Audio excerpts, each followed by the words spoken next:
Félix Tshisekedi s'est exprimé avec fermeté lors de la cérémonie d'échange de vœux avec le corps diplomatique. Ça signifie que la pression de Macron ou de l'Angola ne lui dit rien. Président Yagabon, Koutou, Aza et Lokoté, un discours droit, sans trembler, fidèle à l'ADN de son père. Le ton est donné, la ligne est tracée. Ambassadeur, allez dire à vos maîtres Kemwanaya, Yachichi, Aboyi. Quelqu'un va encore pleurer dans sa langue maternelle. Premier point, l'unité nationale comme ligne rouge. Dans un contexte tendu, Félix Tshisekedi place l'unité nationale au-dessus de tout. Il accepte le dialogue entre Congolais, mais seulement s'il renforce la cohésion et respecte les institutions issues des urnes. Pas de marchandage politique, ça va chauffer chez ceux qui vivent du désordre. Deuxième point, un dialogue congolais chez nous, par nous.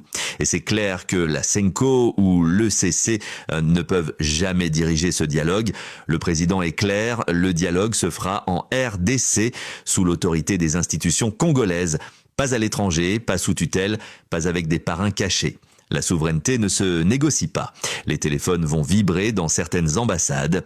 Troisième point, pas de confusion entre dialogue et agression. Tshisekedi coupe court à toute manipulation.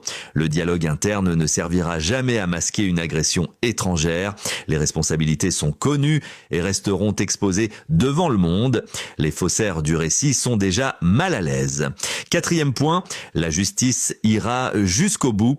Le chef de l'État réaffirme que la justice suivra son cours sans pression ni arrangement. C'est une question d'honneur national et de respect pour les victimes tombées à l'est du pays. Certains dossiers commencent à donner des insomnies. Cinquième point, dialogue, oui, mais sans Kagame et ses relais. La position est sans ambiguïté. Aucun dialogue avec Kabila, Katumbi, Corneille Nangaa et ses pions. Ceux qui ont agressé la RDC sont exclus. Le Congo ne parle pas avec ses agresseurs. Les masques tombent et ça fait très mal. Conclusion, le sphinx de Limété est toujours debout.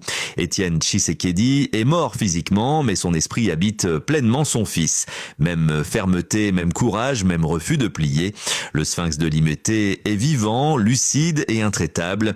Tokoki Kakakomona, Nyonso et Zaclair maintenant. Aimé et partagé pour que ces explications arrivent aux oreilles de tous nos frères de Goma et Bukavu. Point final.